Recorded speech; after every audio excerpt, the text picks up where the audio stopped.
Hey there, and welcome. Today, we're going to dive into one of the absolute cornerstones of calculus, calculating limits. Look, if you've ever found yourself just plugging numbers into a function and kind of crossing your fingers, hoping for the best, you are in exactly the right place. We're about to unlock a systematic, foolproof method that takes all of that guesswork right out of the equation. But first, let's kick things off with a question that might just surprise you. Can that trusty calculator, the one you use for everything, can it actually lie to you when it comes to calculus? Okay, so check this out. We're looking at this function here, and we're trying to figure out its limit as t gets closer and closer to 0.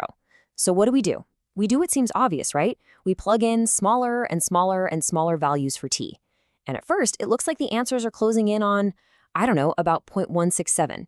But then, look what happens. When t gets ridiculously tiny, the calculator just spits out 0. So case closed, right? The limit must be 0. Well, hold on a second. As our source material, the classic Stewart's Calculus textbook points out, and I quote, sometimes calculators and computers give the wrong values. What's happening here is a classic rounding error. The calculator literally can't handle that level of precision, and it ends up giving us a totally wrong answer. And this brings us to what I like to call the limit guessing game. You know the one. It's where we rely on just plugging in numbers and hoping for a pattern. And as we just saw, it's a game you can very, very easily lose. So here's the bottom line. The guessing game is not a strategy. It's totally unreliable, and it can lead you straight down the wrong path. What we really need are some rigorous, reliable, foolproof methods. And that is exactly what we're going to get into right now. So let's go ahead and open up our Calculus Toolkit. And right there at the top, we're going to find our first set of absolutely essential tools, the limit laws. You can think of these as the fundamental rules of the road for finding limits. You know, the best thing about these laws is just how intuitive they really are. I mean, think about it. The limit of a sum, it's just the sum of the individual limits. The limit of a difference, the difference of the limits. It's the same deal for products and quotients. What these laws really do is they give us a way to break down a huge, complicated limit problem into smaller, much more bite-sized pieces. And all of these laws working together lead to this absolutely fantastic shortcut. It's called the direct substitution property.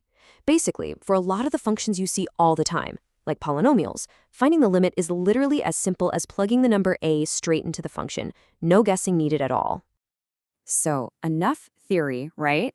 Let's see how this direct substitution shortcut actually puts our new tools to work on a real-world problem. Okay, here's our example pulled straight from the textbook. We need to find the limit of this polynomial as x gets super close to 5. All right, using our new toolkit, the very first thing we're going to do is use those sum and difference laws. This lets us just bust the problem apart into 3 separate, much simpler limits. Okay, you see how this is building? Next up, we use the constant multiple law. This lets us take those constants, the 2 and the 3, and just pull them right out in front of their limits. This makes things even cleaner. And now for the magic step. This is where we can use that direct substitution we were talking about.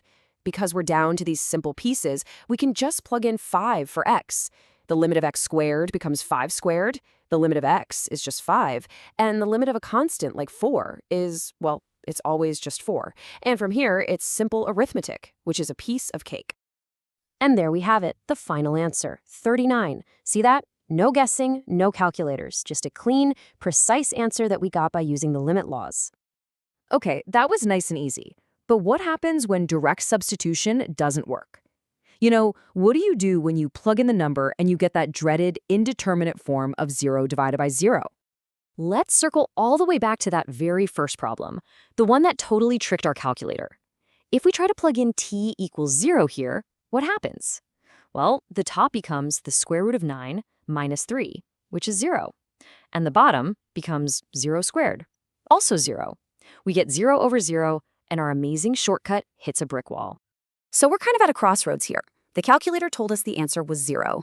Direct substitution just throws its hands up and gives us an undefined result. So what is the real answer? Well, when this happens, it doesn't mean the limit doesn't exist. It just means we need to pull another tool out of our kit. And in this case, the tool we need is a clever little algebraic trick. We are going to rationalize the numerator. Now, I know that might sound complicated, but the process itself is pretty straightforward. We just take that expression on the top, flip the sign in the middle to create something called the conjugate, and then we multiply both the top and the bottom by it. This is a totally legal move because we're basically just multiplying the whole thing by 1. And this right here is where the magic happens. When we multiply out that numerator, the way the conjugate works makes the messy middle terms and the square root completely disappear, leaving us with just t squared.